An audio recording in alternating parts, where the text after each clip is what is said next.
In episode 4, we are introduced to Colin the computer, who is Senator Al Gore Jr. I took the initiative in creating the internet. The episode opens with the boys playing a quiz-type board game, because the primary debates are often compared to an unending sequence of quiz shows, where you have to give quick, satisfying answers, but never really get to examine things in depth. However, this game has an unusual feature, which is a callback to the previous episode. In episode 3, there were references to getting onto the national ticket as vice president, and the compromises that entails for the potential vice presidential candidate.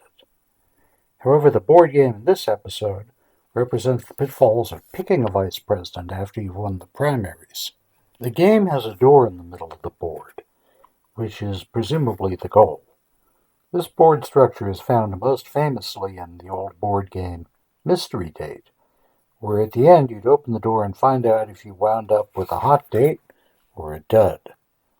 And that's how it goes when you win the primaries. You're the victor, but you have to choose a partner who could be a winner. Jack Kennedy was a friend of mine. Senator, you're no Jack Kennedy. Or could be a loser. The question they draw makes them want to learn more about the world, so they look to the Globe for advice.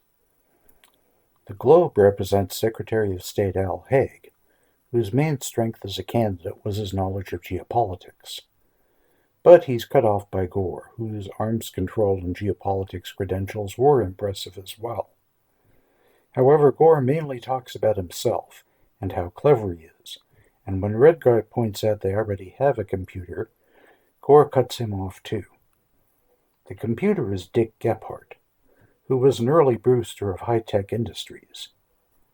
Gephardt, Gore, and their associates were known as Atari Democrats, because back then people were impressed by Atari's state-of-the-art graphics.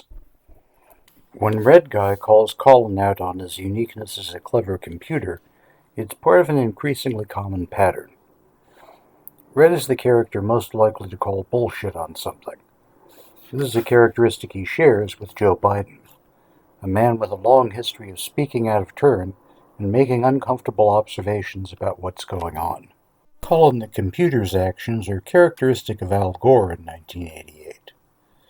He was pushy and brash, attacking fellow Democrats aggressively and sometimes sounding more like a Republican as he tried to set himself apart and dominate the field.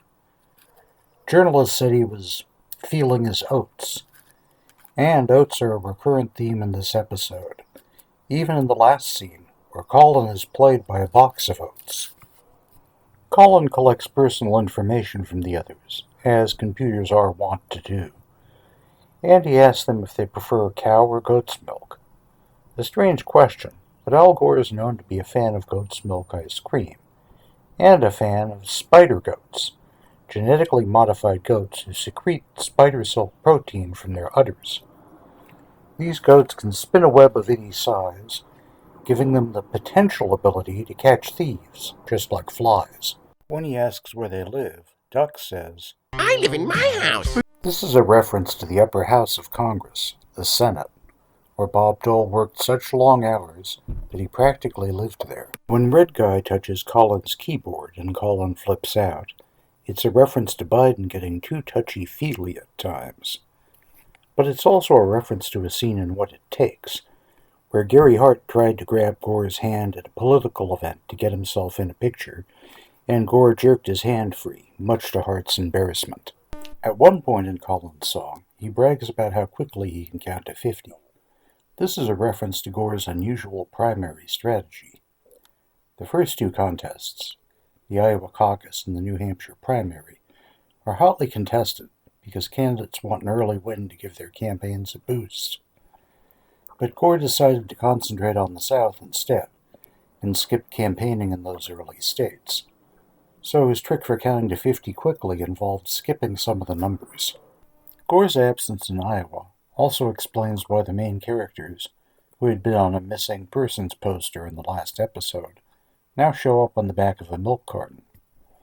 Missing kids in milk cartons was a 1980s phenomenon in the U.S., the same era as the 1988 election, and Gore's absence from Iowa prompted one of his competitors to make a joke about it. Al, it's good to see you back. I thought they might start putting your picture on milk cartons.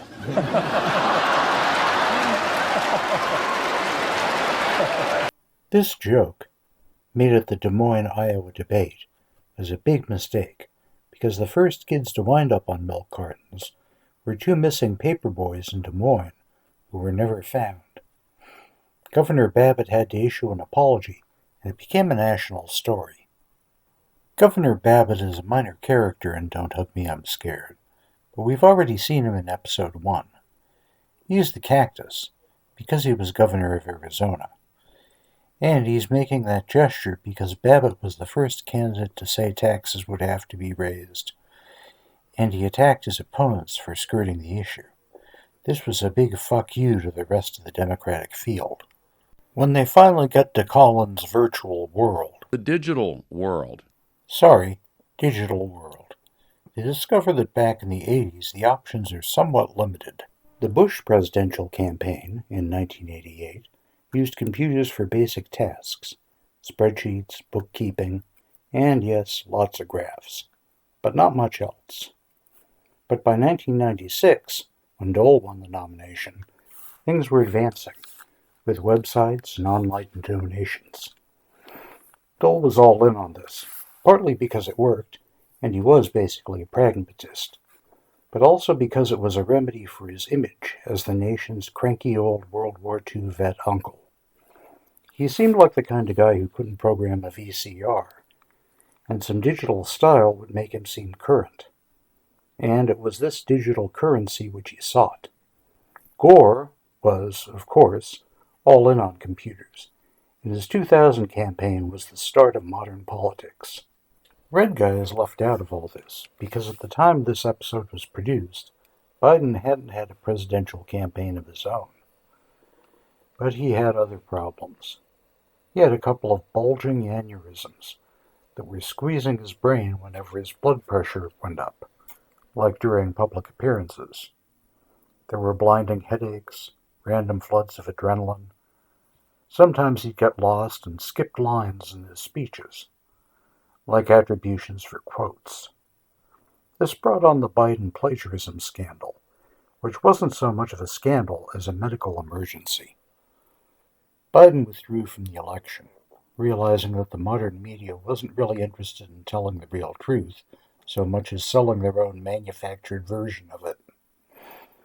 This blew his mind, and then those aneurysms almost blew his mind for real. Next up is episode 5, where we'll see the fallout of the Biden scandal and the end of the primary.